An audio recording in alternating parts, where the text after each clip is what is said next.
Les amis, bienvenue dans cette nouvelle vidéo YouTube. J'espère que vous allez tous et toutes bien. Donc là, je suis en compagnie de Tim. Du coup, Tim, qui est un entrepreneur lyonnais. Donc on est dans sa toute nouvelle boutique, les gars, Cornerland. C'est juste une dinguerie. C'est en face de la place Louis Pradel, juste à côté de l'Opéra de Lyon.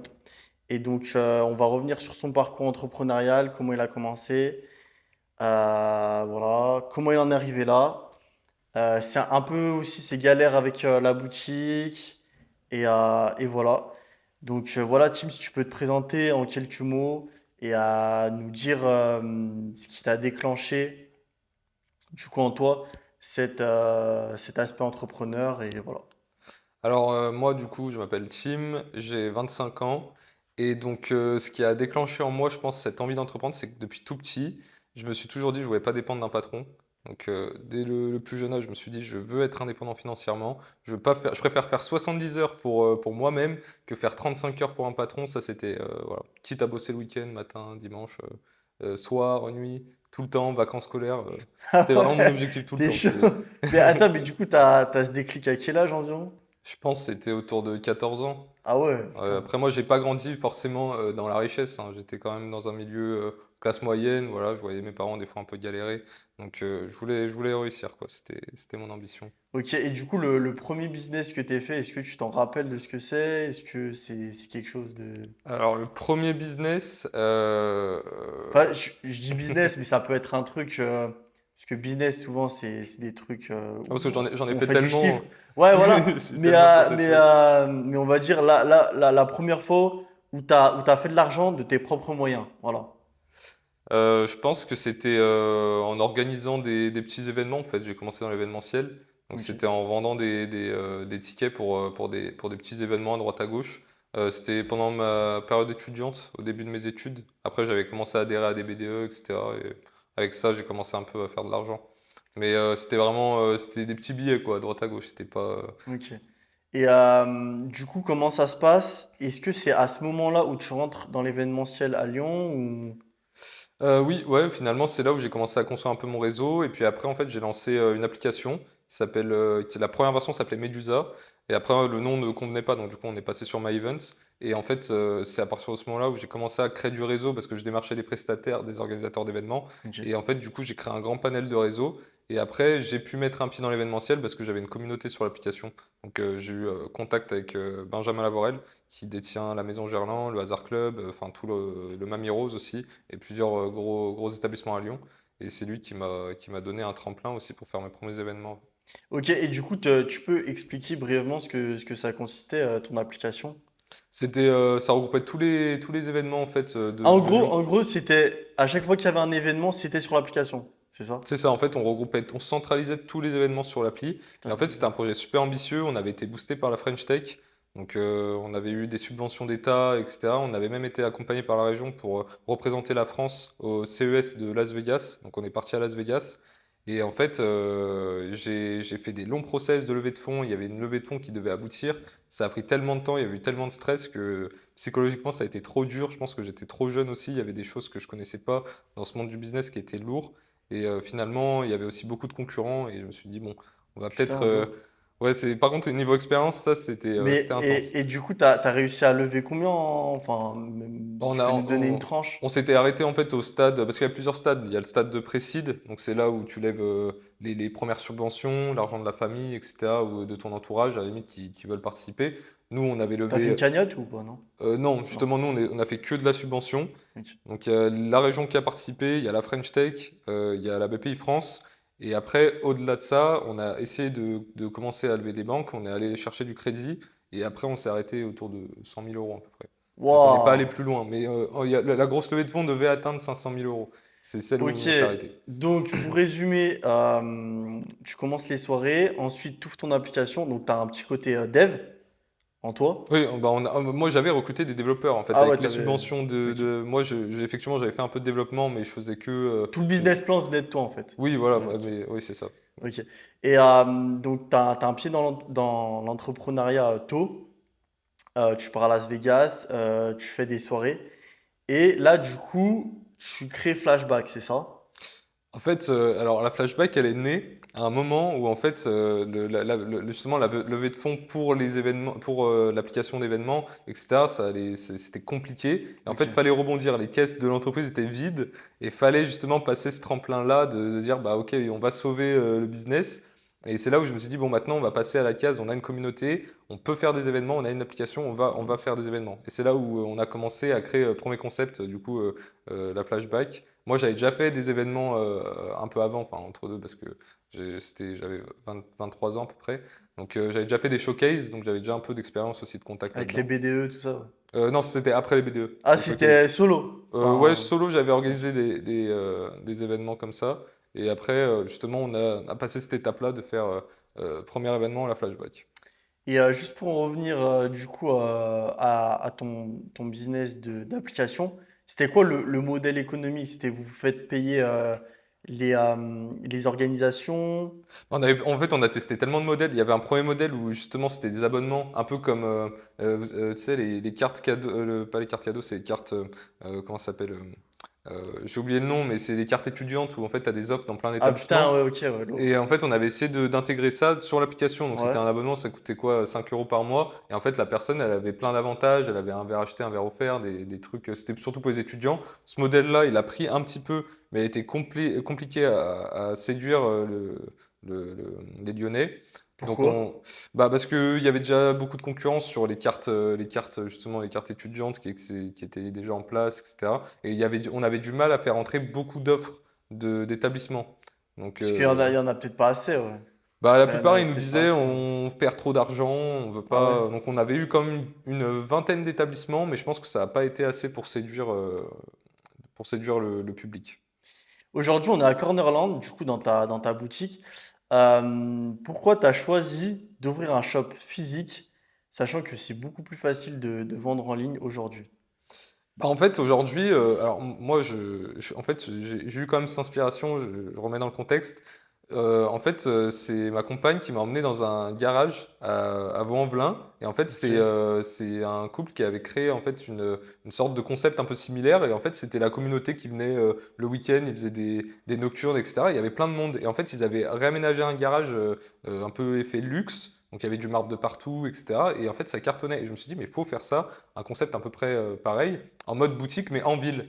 Et du coup, je me suis dit, on va créer une sorte de showroom avec des créateurs, avec des produits, etc., mais en plein centre de Lyon. Et je me suis dit, aujourd'hui, les gens ont besoin de revivre des expériences. En fait, aujourd'hui, on a deux propositions. On a soit les commerces classiques, donc Zara, etc., les grandes enseignes, où on voit toujours les mêmes choses, ou soit Internet.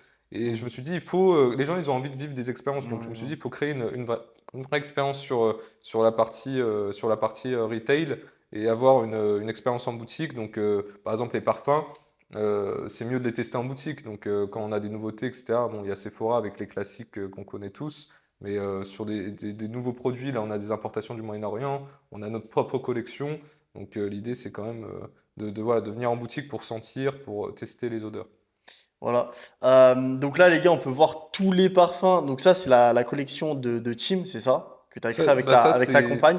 Oui. Où, du coup, sur chacun des parfums, on peut retrouver le nom des villes. Donc, Dubaï, Istanbul, London, Los Angeles, Lyon. Voilà, donc vous pouvez venir directement en magasin tester. J'avais une question, c'est quoi la difficulté la plus grosse que tu aies eue? Donc je pense que tu as eu plein de galères, hein, mais tu m'en parlais tout à l'heure. Mais la plus grosse que tu aies eue quand tu ouvres un shop à Lyon à 25 ans. Alors, on a eu vraiment une grosse difficulté. C'est en fait à 2-3 semaines de l'ouverture. On était dans une banque, hein. Cette banque m'a toujours soutenu hein, depuis le début. Sauf qu'elle était censée m'accorder des financements en fait, qui étaient quasiment certains.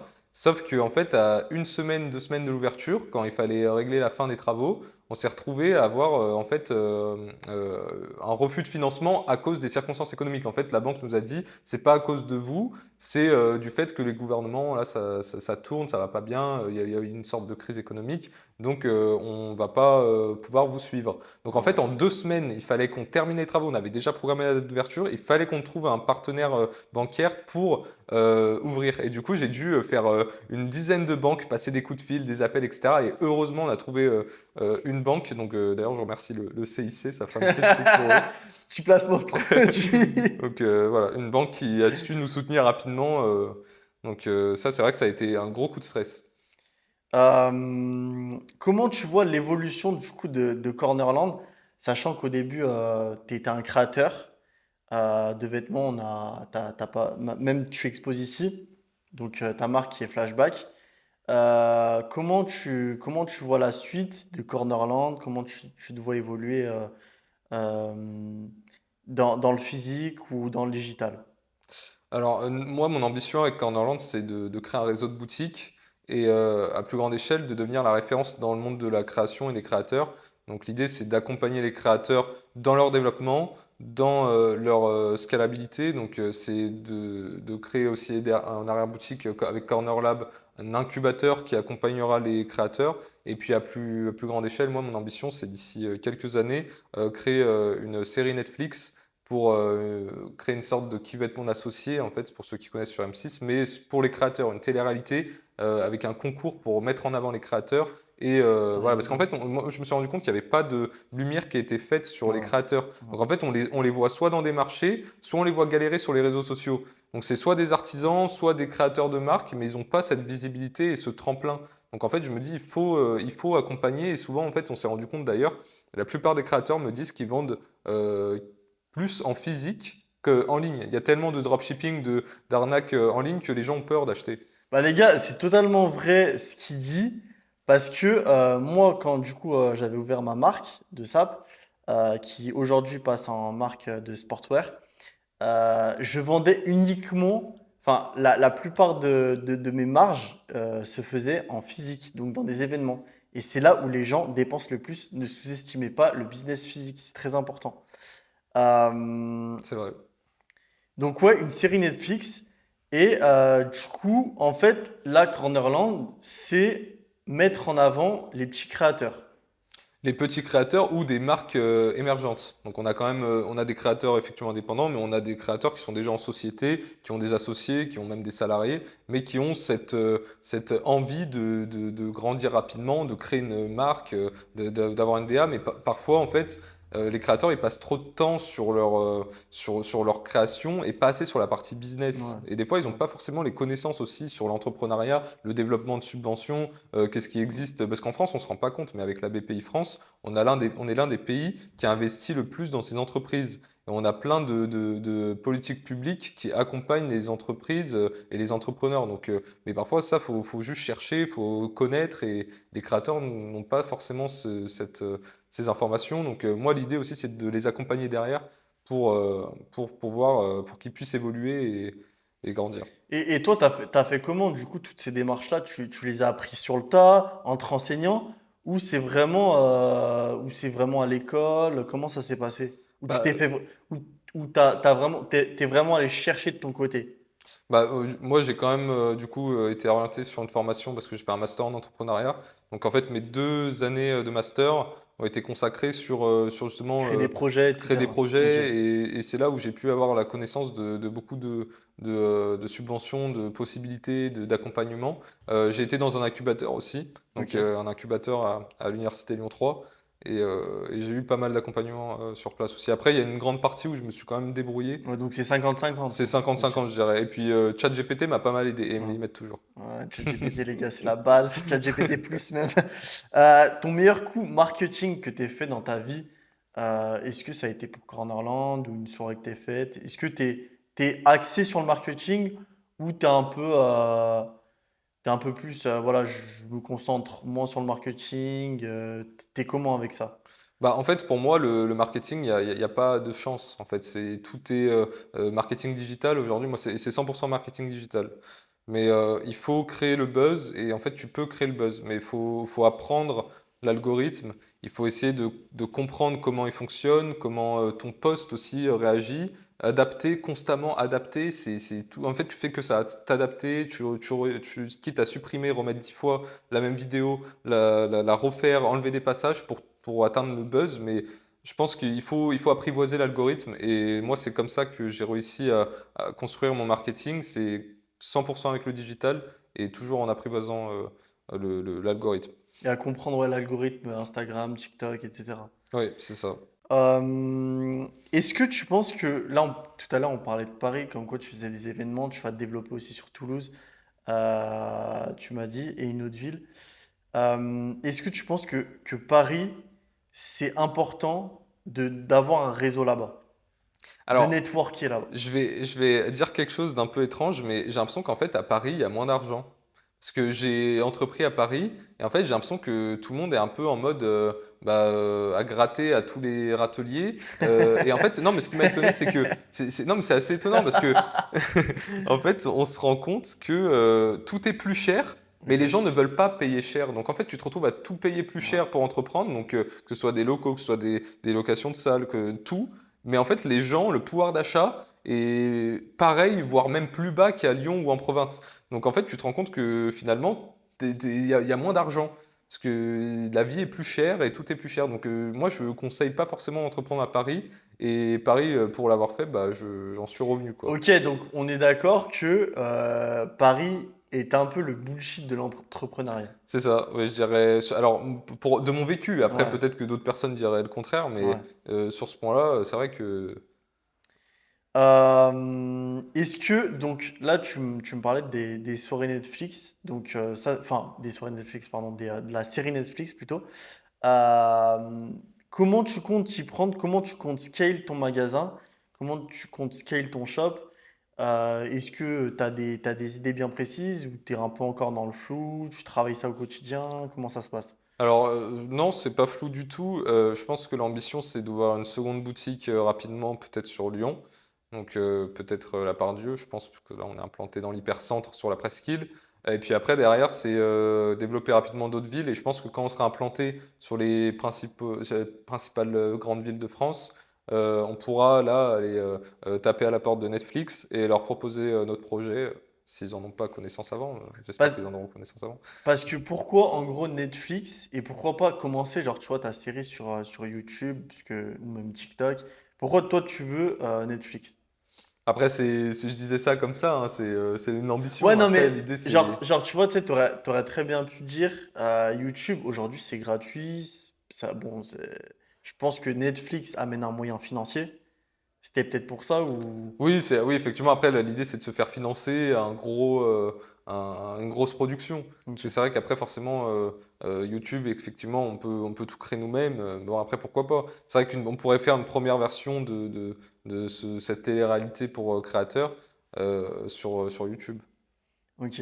Et du coup, tu filmerais le quotidien des créateurs qui créent la marque de A à Z, c'est ça? Alors, je veux pas dévoiler Ok, ouais, ouais, tout le je comprends. concept, mais en fait, l'idée, ça serait d'accompagner les créateurs et de montrer comment les créateurs évoluent.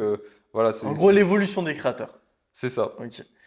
Euh, Par rapport à Flashback, qui est ta soirée, comment tu gères le risque-reward, genre par rapport à ça? Puisque maintenant, du coup, tu as signé avec le hasard, c'est ça?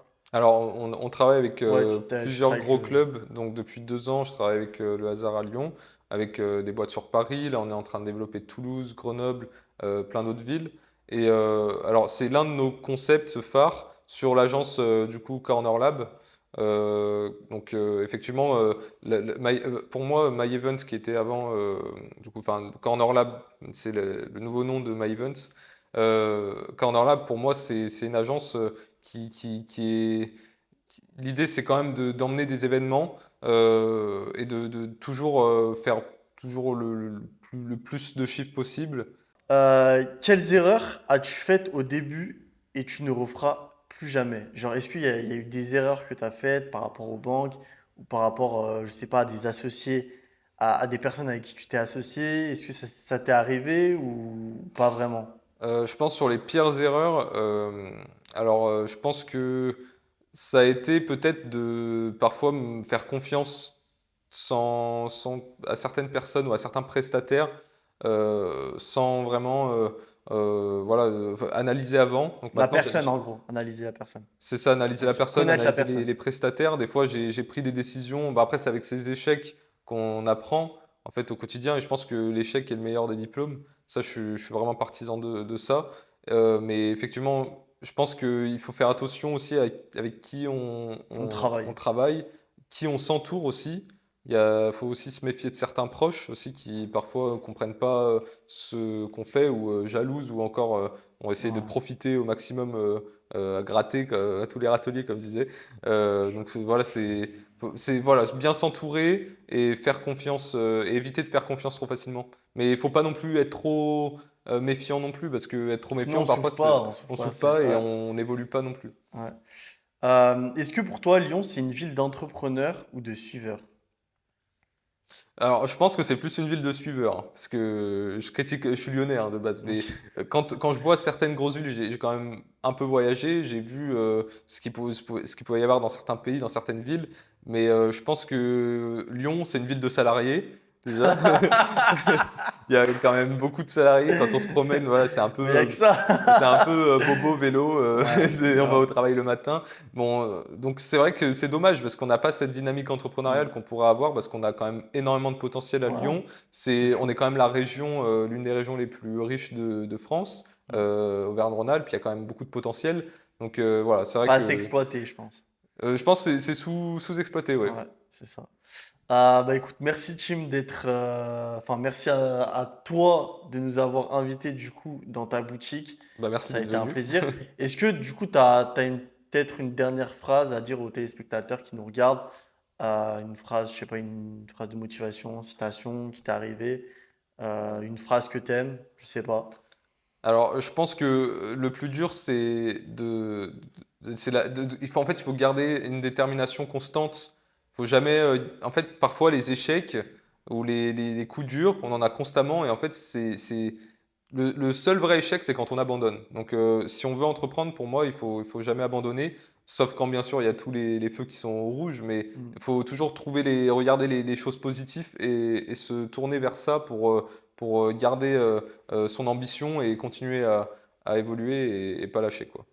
Bah écoute, Tim, merci à toi. Bah, merci. Je te laisse mettre l'adresse du coup du Cornerland. Alors oui, vous pouvez nous retrouver donc aux 3 places Louis Pradel à Lyon 1er. Donc voilà, l'idée du concept, c'est quand même de faire des tarifs accessibles. Donc ça commence dès 9 euros pour les bijoux et 29 euros pour les parfums.